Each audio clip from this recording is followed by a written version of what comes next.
Olá, peço licença para apresentar essa fala em português. Meu nome é Caroline Schroeder, sou pesquisadora, mestre e doutora em artes visuais, respectivamente pela USP e UDESC, ambas universidades públicas brasileiras e estaduais de São Paulo e Santa Catarina. Com esta apresentação, com o título A Arte como Contradispositivo, escrever histórias a partir de rastros e restos, espero contribuir com o debate da sessão. Vou tratar de várias questões em torno da relação, das relações entre arte, arquivo e memória. Trata-se de uma apresentação tanto dispersa, aberta à conversa, uma montagem de pensamentos que reverberaram de leituras e experiências recentes, desde o mergulho na pesquisa em arquivo, durante o doutorado concluído em 2018, e a realização de um laboratório denominado Vida Sensível, Arte e Arquivo, que aconteceu na Universidade Federal do Paraná no início deste ano, em modo remoto, quando era ainda professora substituta no curso de artes visuais. Vou iniciar relatando um pouco da pesquisa de doutorado, que me levou ao Arquivo Histórico Wanda Svevo, da Bienal de São Paulo. A tese tratou de uma manifestação internacional movida por artistas e intelectuais contrários à censura e repressão do regime civil-militar, e que resultou em um boicote à 10ª Bienal em 1969. No manifesto, denominado Nona La Biennale de São Paulo, a crítica política se somava à crítica institucional, ou seja, a Bienal era finalmente compreendida como um evento oficial de Estado e que estava inserida, portanto, no jogo das relações internacionais da política cultural entre nações. O surgimento da Bienal está relacionado com o processo de modernização da cidade de São Paulo. Nasceu em 1951, vinculada ao Museu de Arte Moderna, que também é iniciativa de Francisco Matarazzo Sobrinho, dono de um dos maiores complexos industriais no Brasil, na época, filho de imigrantes italianos, e com a Bienal pretendia se atualizar a inteligência artística brasileira, suprindo também uma carência museológica. Para inaugurar a primeira mostra, Matarazzo Sobrinho contou com o apoio de diversos industriais e também se valeu de suas relações políticas. Em se tratando de Bienal, a interação entre capital, arte, cultura e política é bastante intensa. Eram também anos de Guerra Fria, embora a Bienal de São Paulo tenha como modelo a Bienal de Veneza, que por sua vez se baseou nas feiras internacionais realizadas na segunda metade do século XIX, também como uma estratégia econômica, a relação próxima com o MoMA contribuiu e muito para a sua concepção.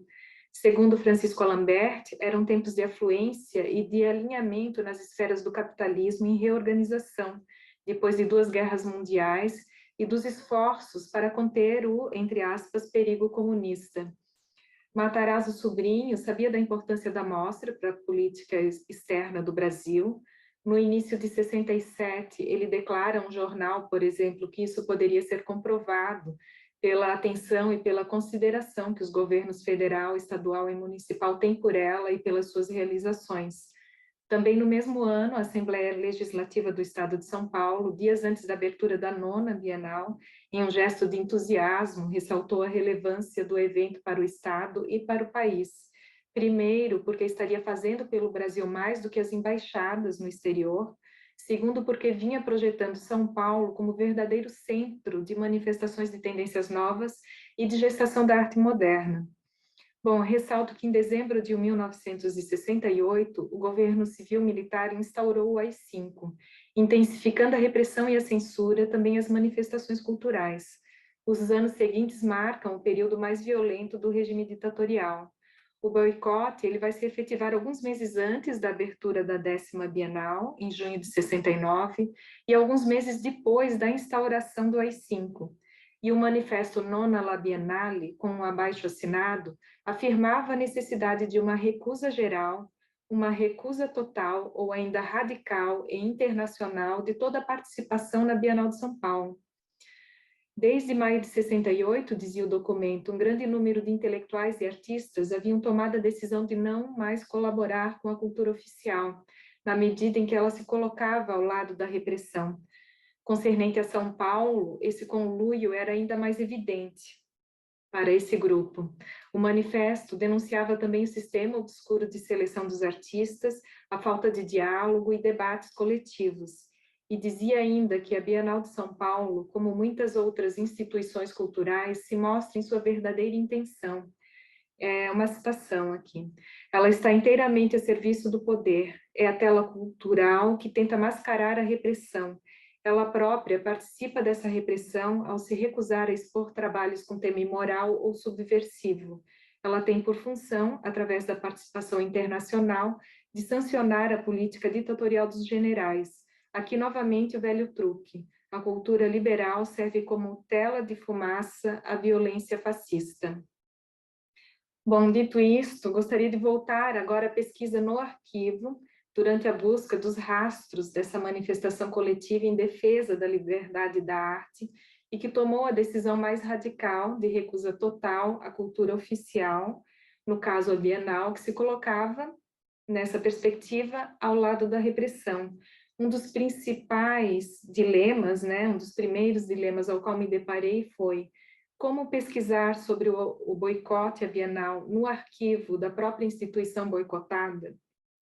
Como se constitui um arquivo? O que ele guarda? O que dizem seus rastros e silêncios?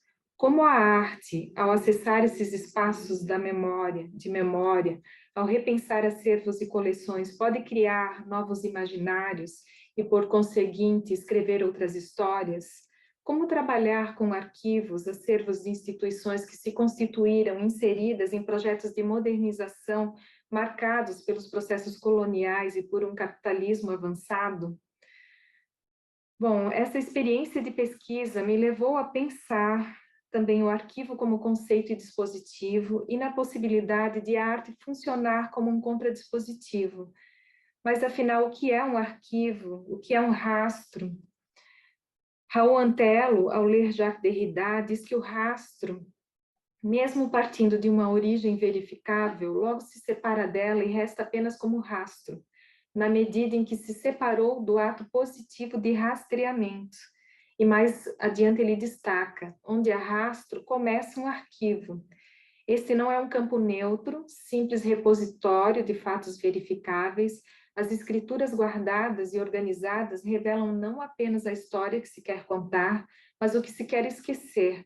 O traço indexado tem relação com a ausência, ele indica também o que não está lá, o que falta.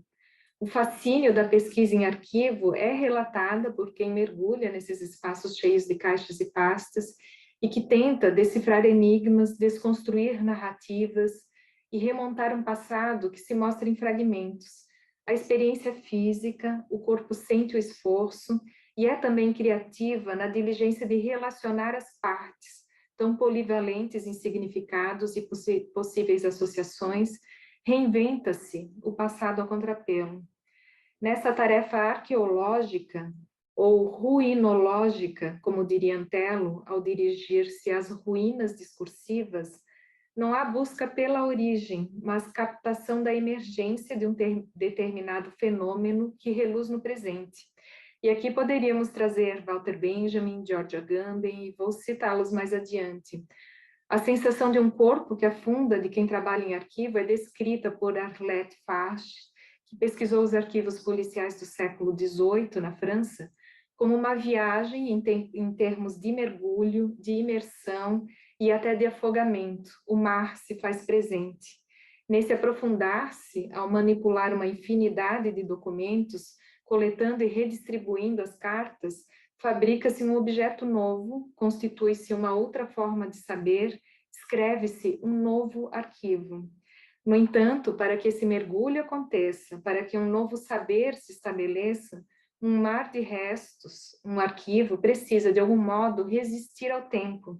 E sabemos como são frágeis nossos arquivos e acervos, basta lembrarmos do incêndio que destruiu o Museu Nacional no Rio de Janeiro em 2018, e mais recentemente, em julho deste ano, um depósito do Museu da Imagem e do Som, em São Paulo, com parte do acervo.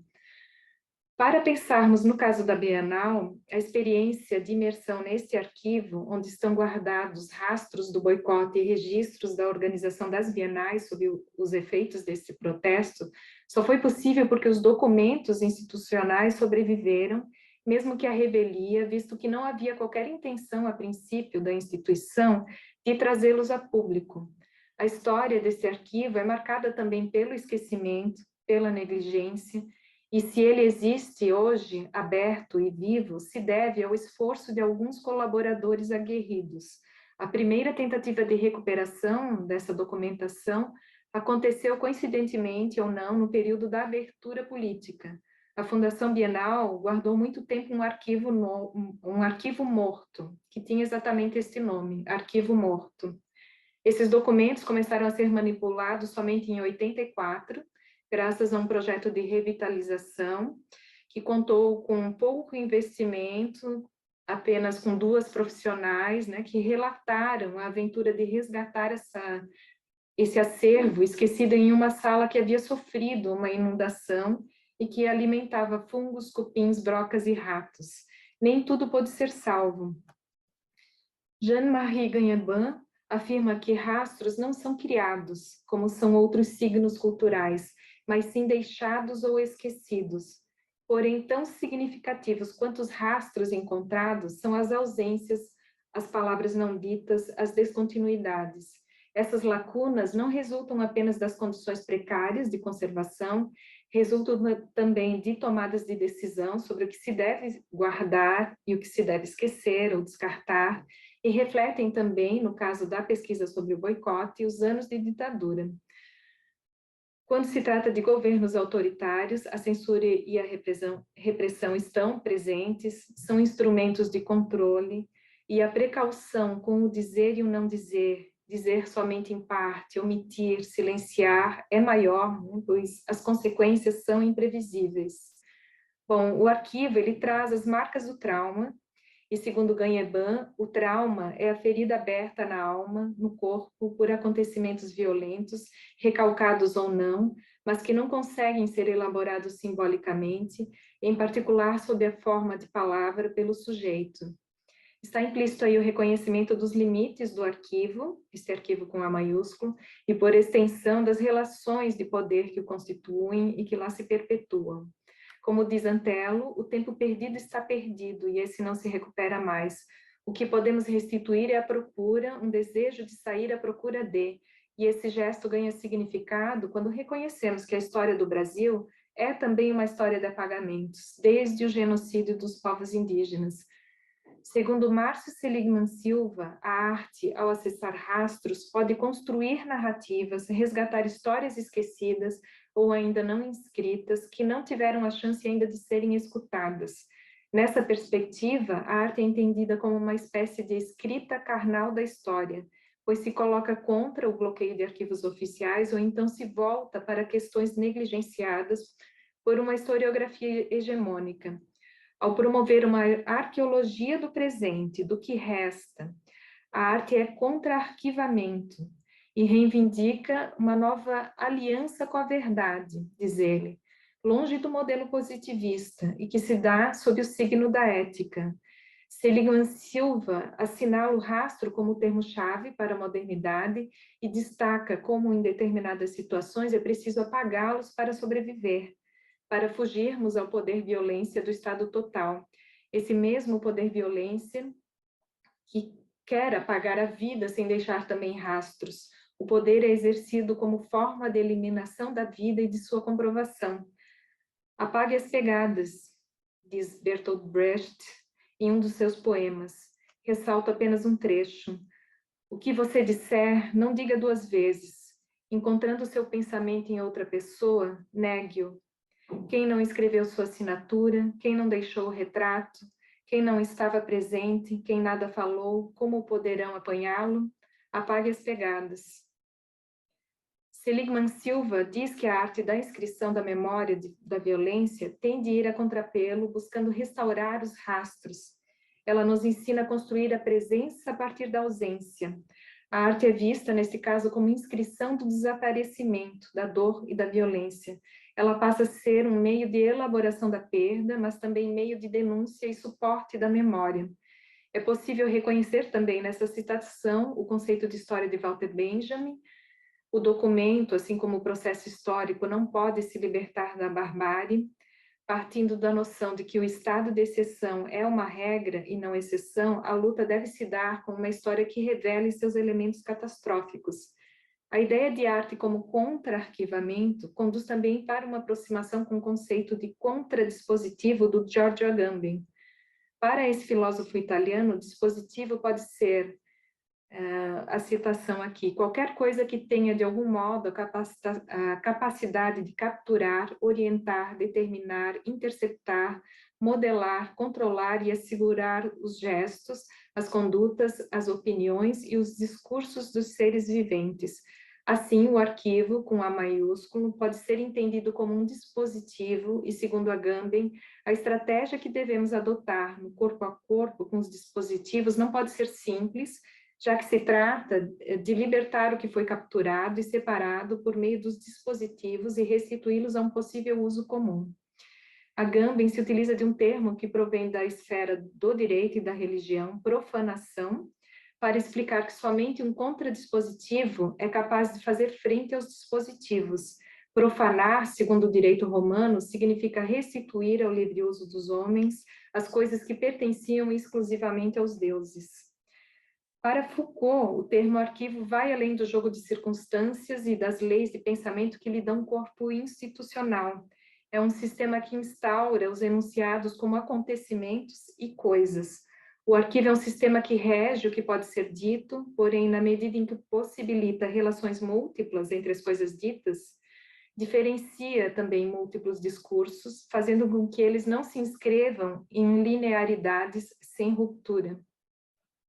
Se Foucault desloca o arquivo de seu espaço físico e moldura teórica para analisá-lo como um sistema de formação e alteração de enunciados, Jacques Derrida propõe uma reformulação do termo, aproximando-o da psicanálise de Freud. O arquivo, nesse caso, incorpora forças conflitantes, a pulsão da morte e o desejo da conservação, de conservação, e evoca um sintoma, um sofrimento, uma paixão, o arquivo do mal, e levanta, fora de proporção, a impaciência absoluta de um desejo de memória.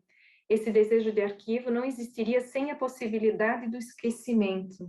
Não haveria mal de arquivo sem a ameaça da pulsão de morte, da agressão ou destruição. Para Derrida, assim como para Freud, o termo arquivo está associado a uma série de impressões que envolvem as figuras do recalque e da repressão. A sobrevivência, e aqui podemos pensar nos rastros, né?